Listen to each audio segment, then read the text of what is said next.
Olá a todos, então vamos aqui começar com a nossa primeira aula, a parte de radiologia intervencionista, já há 4 anos e meio. Então vamos falar para vocês um pouquinho aí do que é essa iniciação para a área de radiologia intervencionista. Então vamos passar um pouquinho aqui dos conceitos de radiologia, um caso particular sobre imagens para a gente pensar um pouquinho, histórico da radiologia intervencionista, um pouco de arco cirúrgico e, enfim, a tecnologia na radiologia intervencionista nos equipamentos mais modernos. Então aqui como fundo de tela nós temos o equipamento Discovery da GE, um equipamento mais moderno, equipamento robótico, como um exemplo para vocês. Um pouquinho dos conceitos de radiologia. Então as imagens são formadas por diferença de atenuação dos fótons ao atravessarem o corpo, tá? Quer seja o corpo humano ou o corpo de objeto de estudo. Então aí a gente começa a focar nesse intuito de que a formação de imagem tem suas características, suas peculiaridades. Então, primeiramente, que nós temos aí diferenças em espessura e densidade.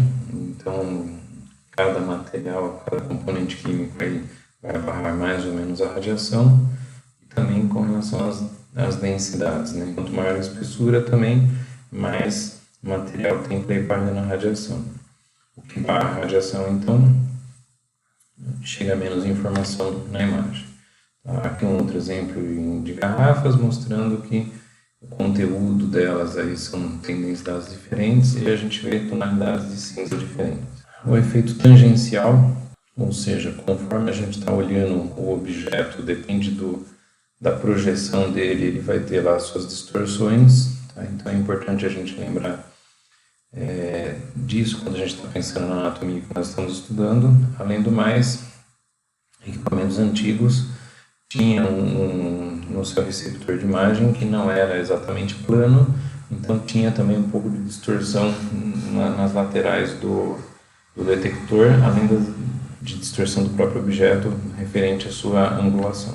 O efeito tangencial também, aqui no caso do paciente que foi feito raio-x em decúbito lateral, onde também as suas densidades estão mais do lado inferior da mesa, que no caso seria o lado esquerdo do paciente, o lado direito que nós estamos vendo, e o paciente não está centrado também, então temos aí distorções realizadas aí com equipamentos mais antigos, analógicos também, onde eram mais evidentes alguns tipos de distorções. Nível hidroaéreo, esses níveis de líquidos aí, quando se contrastam com o ar, ficam bem evidentes. E aqui um exemplo de 2 radiografias do mesmo paciente. Nitidamente a imagem da esquerda, se a gente avaliar pelo quadril, a gente poderia dizer se é anterior ou posterior anterior, mas o importante é verificar que o paciente está em decúbito ventral ou dorsal na imagem da esquerda. A imagem da direita de quem está visualizando, o paciente está com o decúbito lateral direito, o lado direito está para baixo, tanto que o líquido correu para o lado direito. Aí uma imagem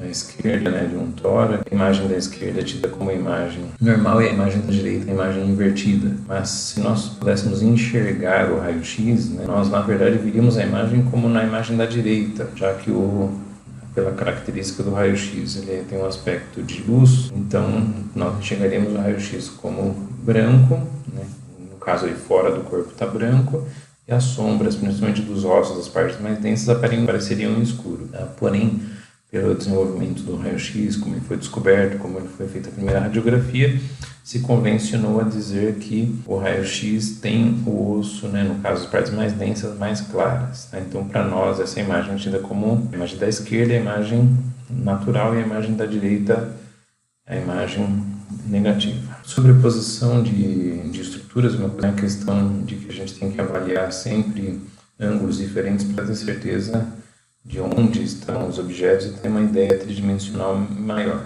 Então isso é o mínimo que era feito nas radiologia intervencionista antiga. Com relação a contraste, então tinha, na verdade, o que a gente tem que saber, levar em conta, em consideração sempre, é o que a gente quer ver na imagem. Claro que a imagem da esquerda está com mais informação, teoricamente, porém, para ver um objeto de partes moles, a imagem da direita que está com contraste para visualizar algo de partes moles do que o da esquerda. Então, com o início dos equipamentos. O controle que se tinha antigamente, basicamente, ali era a tensão e a corrente, né, para se controlar a produção da radiação. E então aí os primeiros, né, cálculos aí, como que era feito essas contas para a gente chegar aos valores de dose, né? Então o KV era 2 vezes a espessura, mas a constante aparelho nos equipamentos antigos era uma constante alta, podia chegar em torno de 30. Hoje em dia essa constante é praticamente zero, se a gente for trazer para o contexto atual. E a miliamperagem, quantidade de fótons e raio-x, então vai ser responsável pela qualidade dos raios. E é basicamente a conta do KV que foi encontrado na primeira conta, com um coeficiente específico para a região de estudo, ou objeto de interesse.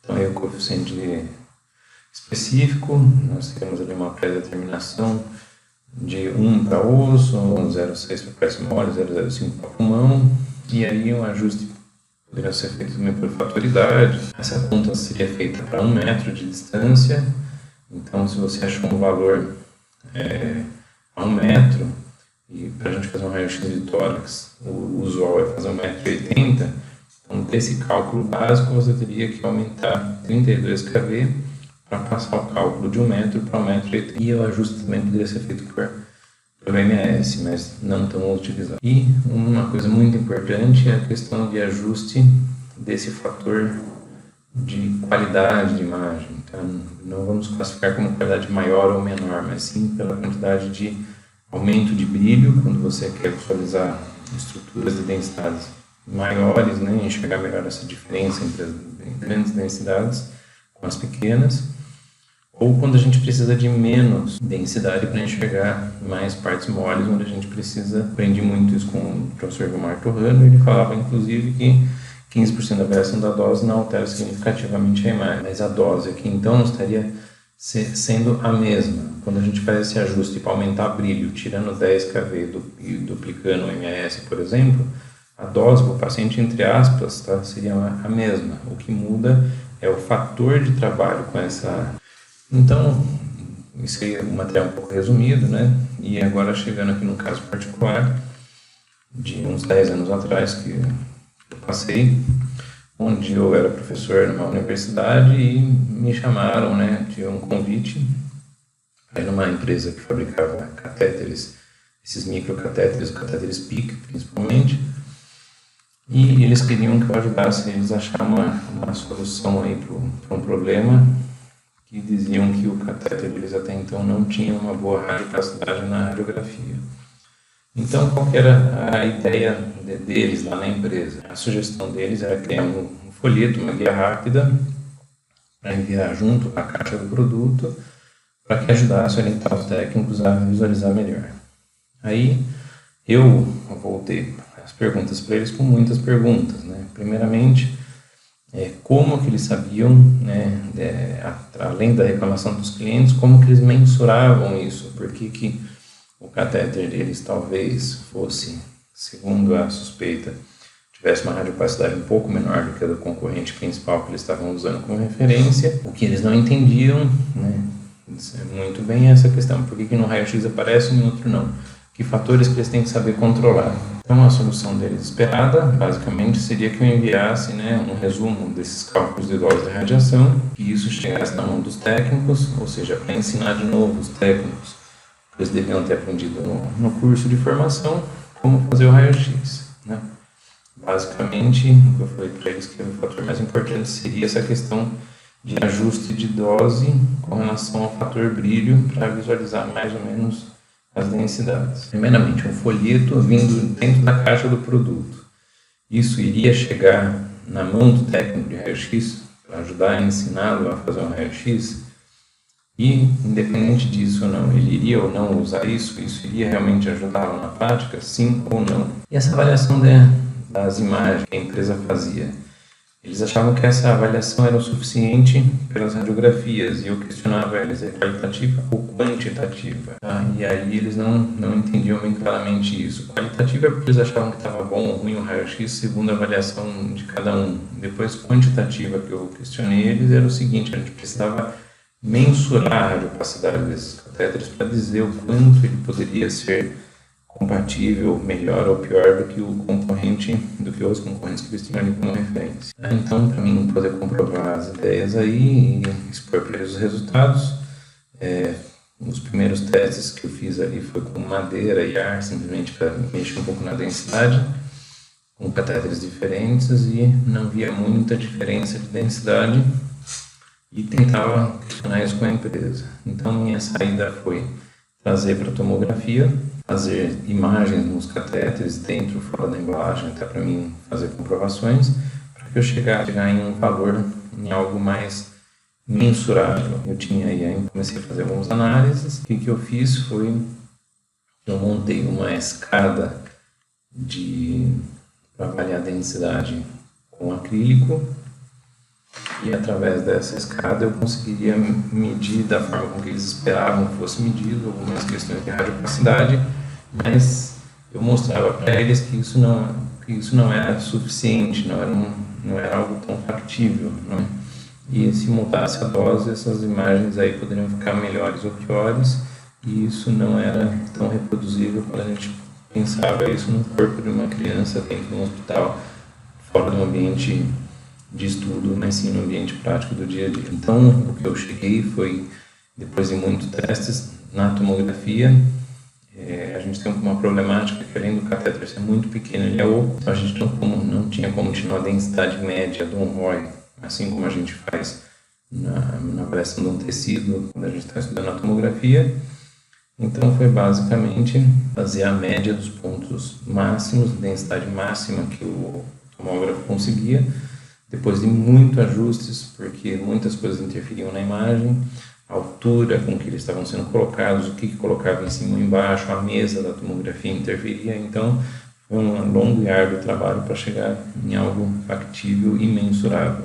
Consegui chegar em valores aí muito bem, com uma reprodutibilidade muito boa, conseguindo realmente dar não só algo qualitativo, mas quantitativo, onde a gente realmente mensurava várias medidas de várias partes dos catéteres para confirmar se não tinha, inclusive, diferenças entre início, meio e fim dos catéteres, e para que os valores fossem mais fidedignos. Além do mais, isso tudo colocado numa tabela, e como eu acompanhei todo o processo da empresa, dos materiais antigos importados, depois dos materiais fabricados nacionalmente, fazendo isso tudo, eu fiz uma correlação, então, dos materiais usados para produzir o catéter, quantidade incluída aí de materiais A, B, ou C ou D, quanto eles interferiam na radiopacidade e em outras características de elasticidade, dureza e por aí vai, desses catéteres então produzidos. Então, de trazer um pouco dos conhecimentos de radiologia, de como a imagem é gerada, de como os resultados são produzidos,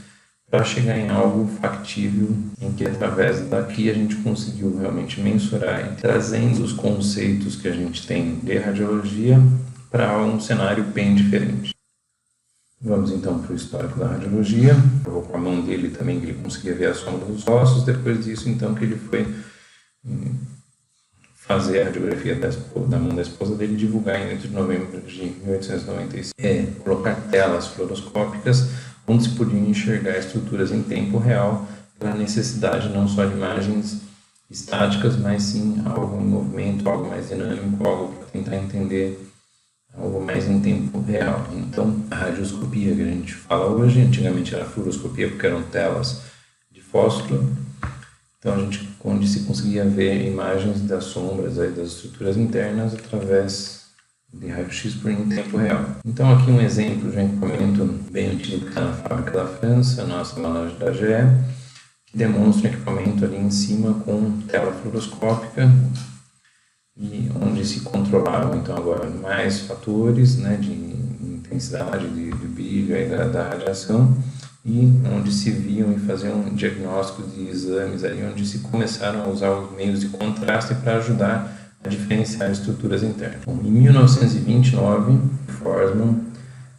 fez aí a primeira tentativa de cateterismo cardíaco, né, e angiocardiografia, onde ele não conseguiu a aprovação do hospital, ele pegou e colocou nele mesmo o catéter, e subiu para o coração e fez lá a imagem cardíaca para mostrar que era possível se fazer imagens não só contrastadas como já eram feitas, mas também diretamente de vasos. Com isso, né, com o passar do tempo, então realmente vieram outros aí, entre 1930 e 1940, e em 41 realmente teve o que se considerava o primeiro cateterismo cardíaco realmente seguro para fazer no ser humano, e depois também tiveram aí outros avanços aí, como o manejo de doença isquêmica, que mudou drasticamente a demonstração da anatomia coronária, em grande parte também desenvolvido por Sonis, Judkins e Amplatz, e daí desses médicos, pesquisadores, aí,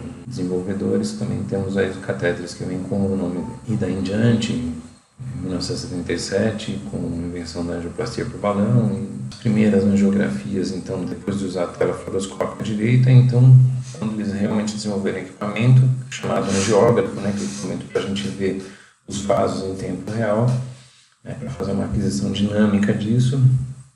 Então, os primeiros equipamentos eram com sistema de trocador de cassete, ou então teve equipamento também com filme de rolo, quando se inventaram aí o intensificador de imagens, onde era um equipamento então específico que ele fazia um aumento significativo da imagem dessa tela fluoroscópica, e essa imagem então tinha uma ampliação muito grande desse brilho, e essa imagem podia ser captada então por um visor, ou por um monitor, ou por uma câmera filmadora, que é o que eles fizeram no início.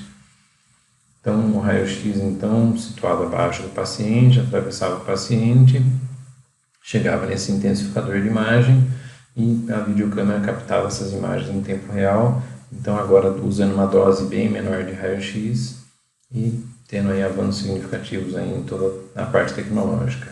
E também, graças a esse intensificador de imagem, como é algo pequeno, eles também conseguiram colocar isso em equipamentos menores, com equipamentos móveis, e aí se surgiram os arcos cirúrgicos. Daí, então, também, né, com esses intensificadores de imagem, tiveram a segunda geração de angiógrafos, que foi realmente onde mais desenvolveu toda a tecnologia, os exames, os estudos tiveram ampliação e um boom mundial aí da modalidade de radiologia intervencionista, onde aí a gente tinha bem definido a sala de controle do lado de fora, a injetora de contraste para fazer as injeções de grandes vasos, um sistema todo mais complexo aí, de um braço cirúrgico grande, bem maior do que um arco cirúrgico normal. Poderia ter também trocador de filmes ainda para fazer um tipo de aquisição com uma impressão direta em filmes, né, com a revelação direta, e também aí o uso de mais monitores e as câmeras, então, que também eram analógicas, depois passaram a digitais. Então,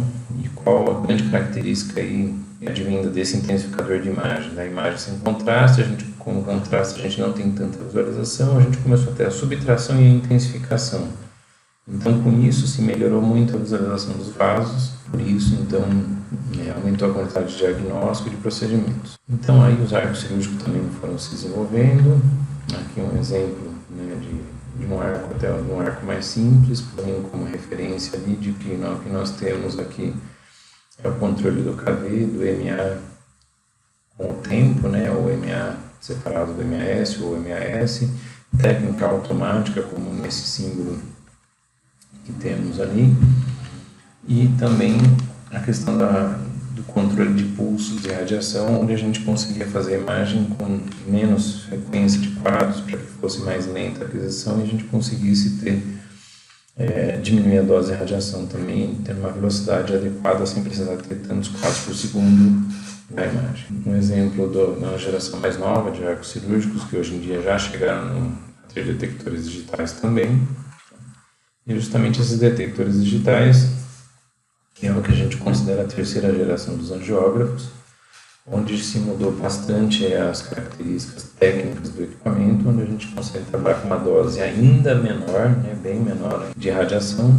e como é uma imagem digital direta, então a questão de pós-processamento de imagem ficou bem mais rápido e com muito mais opções. Da linha de produtos da GE, onde a gente trabalha com o mesmo conjunto arco, tubo e detector em todas as linhas então trabalham com um tubo, detector receptor mais moderno. A diferença são características de alguns equipamentos. Basicamente o IGS-3 ele faz quase tudo, mas não permite simplesmente a fusão de imagens 3D com a imagem em tempo real. Os outros fazem, e ele tem essa característica para ser um equipamento mais barato, onde se fazem procedimentos mais simples, coisas mais limitadas. O IGS-5 abaixo dele é um equipamento mais completo. O IGS-6 acima à direita, a característica dele é que ele é um biplano, ou seja, são dois arcos, onde se faz o frente e o perfil simultaneamente, ou oblíqua simultaneamente também, né, de acordo com como a gente está manipulando um arco ou outro, ou os dois juntos. Então a gente tem a característica de ver ele em dois planos ao mesmo tempo, e isso pode diminuir, né, o tempo de exame e a redução de injeção de contraste, já que com uma única injeção você já faz duas projeções. E o IGS-7, que é o equipamento robótico, que seria algo mais para essa lei. Então vamos voltar um pouquinho em arco cirúrgico para a gente falar da tecnologia. Então a tecnologia aqui dos equipamentos, basicamente eles têm as mesmas coisas aqui no quesito do arco, né? Então um receptor de imagem de um lado, o braço, que é o que vai fazer essa ligação com o tubo do outro lado. Aqui uma outra vista do arco, então bem diferente, aí ele faz o gerador junto com ele. E no arco nós temos aqui a torre de imagens, que geralmente fica separada, onde a gente vai ter então a visualização das imagens, de cadastro paciente, grava e imprime os exames, aí ligada ao arco através de cabos. E também pode ter interface da Icon, né, já que as imagens são da Icon, de envio para outros acessórios, equipamentos e imagens através da rede. E também se permite gravar CD, DVD ou USB. Aqui um pouco do exemplo de amplitude de movimento, né, que um arco tem. Tá? Então aí o arco tem uma característica específica, porque ele é rodinha, então a gente movimenta ele ao entorno da mesa para fazer as imagens.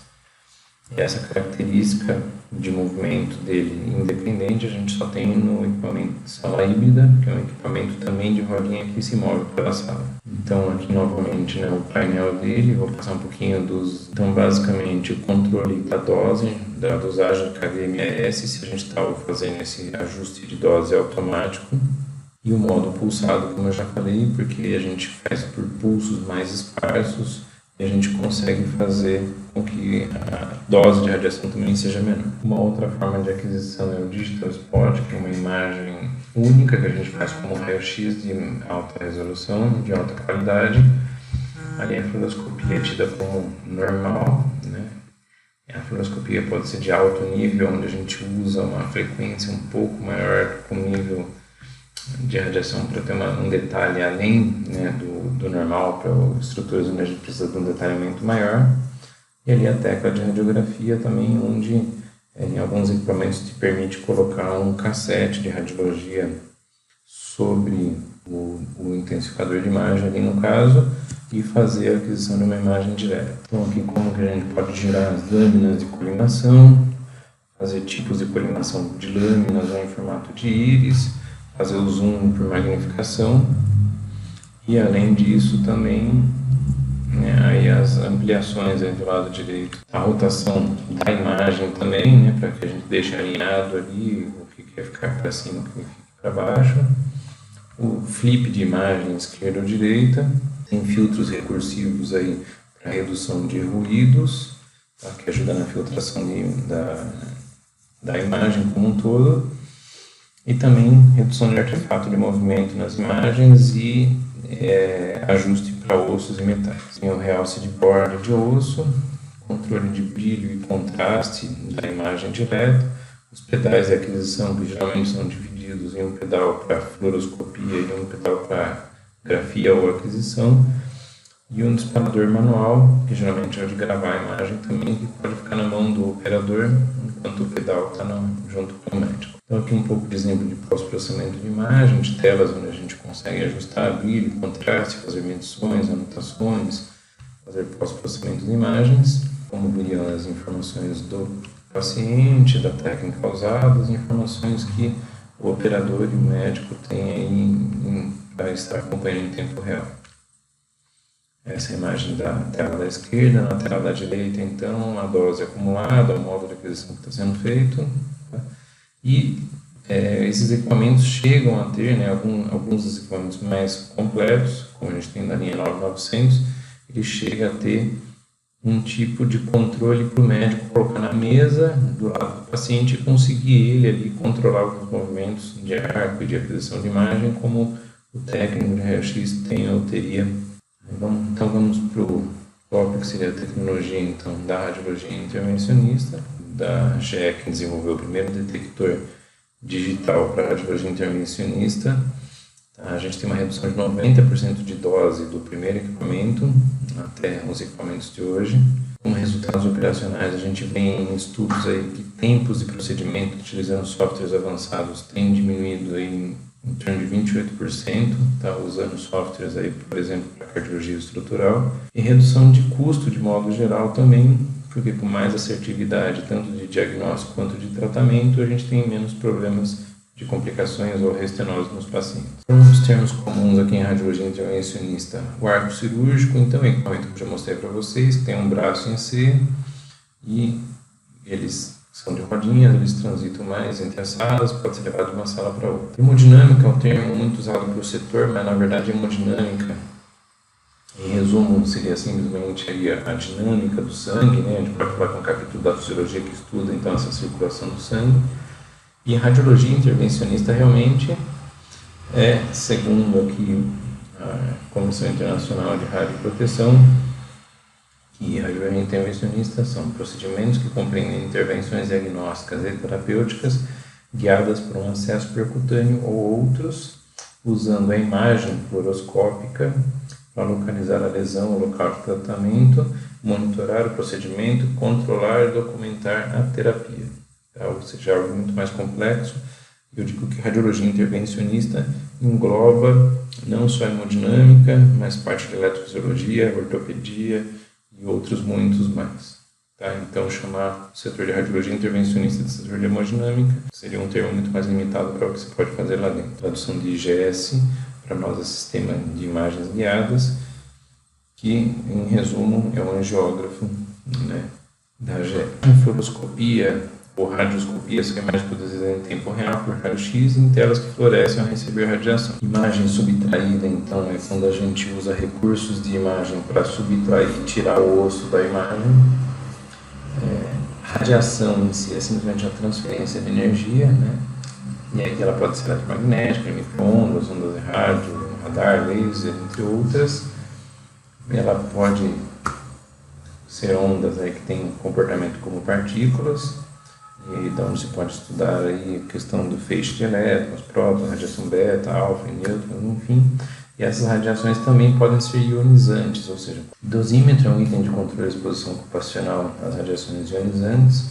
O RaySafe 3 ele estará sendo comercializado em breve aí pela GE, que é um dosímetro em tempo real, também uma forma da gente controlar em tempo real a quantidade de radiação que está sendo dissipada aí durante o procedimento para os ocupantes, aí, para os médicos, os demais operadores e técnicos que estejam prontos, próximos aí do paciente. Fluoro subtraída é uma imagem que a gente faz em tempo real, que ele subtrai tudo ali com o intuito de visualização do que está sendo, o que está se movimentando posteriormente. A gente usa mais para fazer embolizações de estruturas ou vasos. Roadmap subtraído, que é simplesmente então uma imagem que faz uma subtração. Quando injeta o contraste, por onde o contraste passa fica uma marca branca. Essa marca branca, então a gente sabe onde o contraste passou, e daí em diante, pisando na fluoroscopia, você está vendo em tempo real o que está acontecendo e está com o vaso delimitado. Ou seja, para a gente ver vaso em radiologia intervencionista, a gente tem que estar injetando contraste. Mas se você sabe que o vaso está ali naquela posição e você consegue depositar essa marca branca de onde o contraste passou, você consegue estar vendo então só o que você está manipulando ali de material sem ter que ficar injetando contraste toda hora. O roadmap é quando você já tem uma imagem de uma aquisição subtraída da região, a gente consegue congelar a imagem e transformar essa imagem em roadmap, ou seja, já tem uma aquisição feita naquela região, você paralisa a imagem, transforma isso em roadmap e você não precisa injetar contraste de novo nessa mesma região para poder estar vendo a estrutura.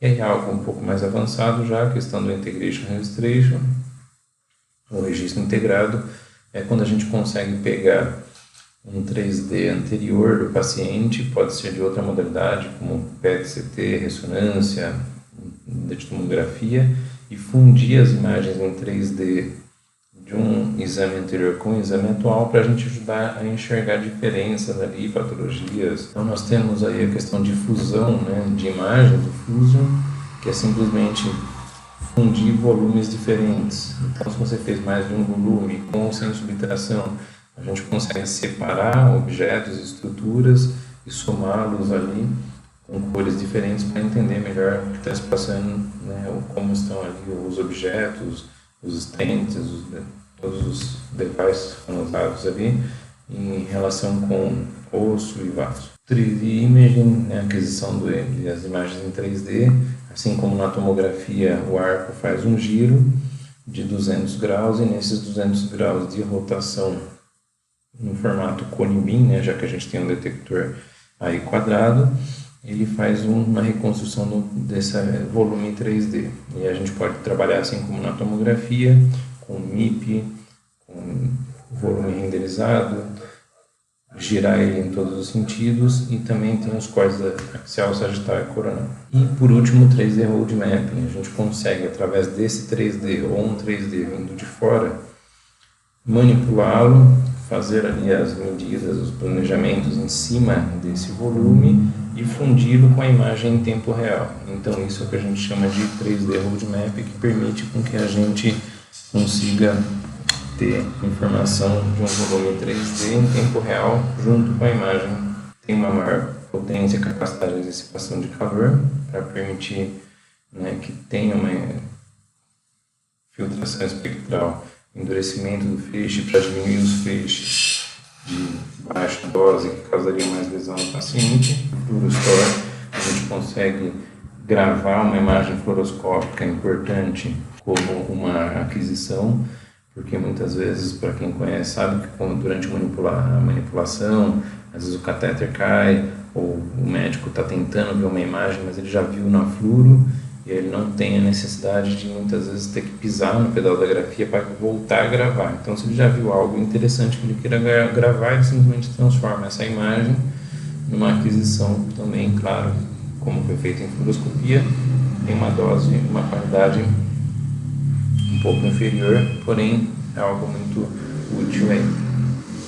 Então, na AGE nós temos também, a partir de uma imagem já feita, ou mesmo que não tenha imagem, a gente consegue colimar e ver no monitor principal como está ficando essa imagem antes da gente voltar a pisar ou começar a pisar no raio-x. Então, essa é uma forma de a gente também, durante a aquisição de imagens, conseguir diminuir aí a radiação. Falando aqui um pouquinho de telescópio, o que define um telescópio ter capacidade de visualizar além é a capacidade dele de ampliar a luminosidade que chega até ele. Tá? Então, os telescópios maiores são tão fortes que ele não consegue nem mesmo ver a Lua, porque a Lua é um objeto grande que reflete muito. Então, os telescópios mais fortes, que a gente consegue ter mais definição de imagem, de algo, de coisas muito mais distantes, então o que eles têm em característica é o aproveitamento da luminosidade. Quando a gente fala aqui de característica também de um detector de radiação para ter mais ou menos sensibilidade, quanto mais ele aproveitar a luminosidade ali, né, dos raios-x que chegam, menos dose a gente precisaria. E quando a gente precisa de dose muito alta, como a gente vê nas imagens da esquerda, fica difícil para o equipamento compensar a densidade de onde tem ali osso, mediastino, coração, com a parte do pulmão. Então, quando você trabalha com uma dose mais alta, um outro efeito ruim é justamente você acabar queimando, né, saturando um pouco a imagem de onde está menos denso. Então, a GE tem, além do detector que tem um aproveitamento maior do brilho, ele tem esse gerenciamento de faixa dinâmica, onde ele ajuda a controlar as densidades de cinza para que a gente tenha uma melhor visualização. Tá? Então, aqui no caso embaixo na direita, que apareceu por último, é uma imagem de coronária, onde a gente vê que não tem tanta diferença da região onde tem o osso. Claro, a gente consegue ver o osso, consegue ver o pulmão numa mesma imagem, muito diferente das imagens da esquerda, que são imagens antigas, com equipamentos com tecnologias diferentes, onde a gente perde muito informação. Então, na GE, nós temos um detector que tem a melhor relação de DQE do mercado, 84%, onde a gente tem uma melhor eficiência na detecção da radiação. É um resumo de todos os fatores que a gente tem que elevam, que tem melhor padrão de qualidade de imagem. Ele tem a função de compensar as densidades do tecido, minimizar ruído, maximizar a resolução do contraste, otimizar a nitidez da imagem e ajuste de brilho. Então, esse detector flat tem uma cobertura ótima pelos tamanhos dele, com eficiência máxima com relação aos concorrentes. O tubo de raio-x da GE tem 3 pontos focais, onde a gente tem uma precisão mais avançada, né, no uso do foco em si, para que a gente tenha um melhor detalhamento dos objetos também. A filtração automática de cobre, que se ajusta pela densidade do paciente, para ajudar no endurecimento do feixe, para melhorar a penetração. E alta potência e dissipação para suportar procedimentos mais longos. E nos angiógrafos que nós temos aí, então, console e estação de trabalho. Então, o console principal do equipamento na esquerda, onde a gente faz aí basicamente o cadastro de paciente, ou traz o cadastro do paciente já da rede PACS do cliente, faz o acompanhamento, revisão de imagens aí em tempo real, e além disso também as imagens que estão sendo adquiridas, as imagens acabaram de ser adquiridas, elas já começam a ser transferidas também para a Workstation, e é na Workstation que está tudo interligado, onde a gente controla, monitora a questão das imagens e pós-processamento do 3D, onde a gente faz o processamento mais avançado para uma documentação, ou simplesmente limpa e usa essa imagem para fundir essa imagem, por exemplo, do 3D feita na hora ou adquirida previamente de uma outra modalidade, como tomografia, ressonância, PET-CT, que seja. A gente faz isso e funde, então, essa imagem com a imagem em tempo real dentro da sala.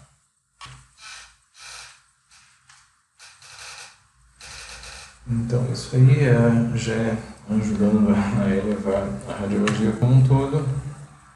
Esse é o meu contato, Rodrigo Souza, @ge.com. Eu sou líder de marketing clínico na GE e espero ter passado para vocês um pouco do que é o setor de radiologia intervencionista, e conto com vocês aí para enviarem suas dúvidas por e-mail.